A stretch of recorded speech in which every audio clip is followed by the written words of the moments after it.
Now, of course, the candidate that everybody is freshly talking about is Donald Trump. Love him or hate him, you can never ignore him. His Tuesday declaration made him the day's political star on social media. But with Trump comes a little baggage, not just about whether he can win, but also about some of the more controversial statements that he makes, particularly the ones on immigration. For instance, listen to what he told MSNBC's Casey Hunt on Tuesday regarding Mexicans. In your speech today, you said that, quote, some rapists are coming across the border with Mexico. Absolutely. What did you mean by that? Well, you have rapists. They're sending us not their finest people. They're sending us people, and it's people from other than Mexico also. We have drug dealers coming across. We have rapists. We have killers. We have murderers. Why, do you think they're going to send us, I mean, it's common sense. You think they're going to send us their best people and their finest people? The answer is no. Let's bring in Dana Milbank from the Washington Post. Dana, it's good to see you. You had a lot of fun at Donald Trump's expense in your latest column. I want to read a quote, 2 lines of it. You say, quote, Trump's speech had the feel of a lonely bar patron's monologue to the captive saloon keeper. You also write, Trump is the Frankenstein monster created by our campaign finance system in which money trumps all. So explain what you mean here, certainly about the campaign finance aspect of all of this. Well, you know, Thomas, I mean, Donald Trump yesterday, as he has all along, said a number of outrageous things.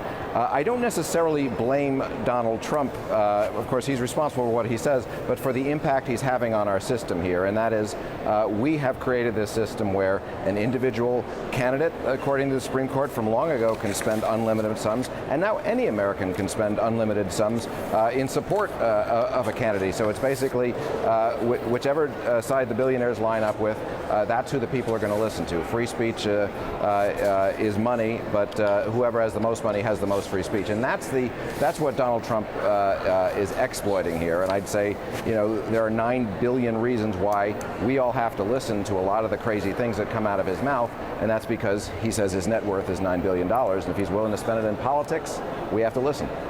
Well, we don't know if he's going to actually spend it in politics. He hasn't officially filed as of yet. The clock is ticking on that, so this could be just a run down the clock moment. But Monmouth has these new figures out, Dana, on the favorability of Donald Trump. His numbers are at 18%. His unfavorable numbers at 57%. Do you think that he'll actually file with the FEC to be a candidate? You know, he flirted with this previously. I had speculated back then that he was doing it really to increase his visibility, to strengthen his bargaining for his reality TV show. He actually wrote me a note back suggesting, in fact, exactly right there. You know, who knows? Maybe he's changed his mind this time, and he really seems to think that he's going to run for president, or perhaps that Oprah's going to run and be his vice president. I find it very hard to believe. But think about it. He can just make this noise for a relatively cheap investment, and he's going to get all the attention on your airwaves and my newspaper, and maybe on the debate stage.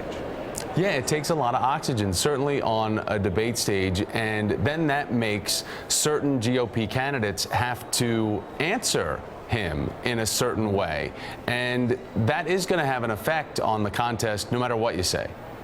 It is, and look, I mean, my job is to cover the absurd in politics, so Donald Trump is a great gift to me, and, you know, the only thing better than a Trump candidacy would be 8 years of a Trump presidency, but, you know, that's another matter. Yes, they will have to answer to him. I mean, think about it.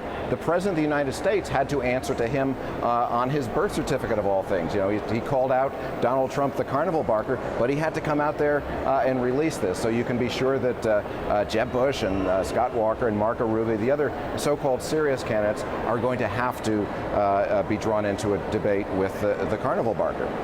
Well, like I said, love him or hate him, you can't ignore him. Dana Milbank from the Washington Post. I know that you and Jon Stewart are doing high fives over this announcement.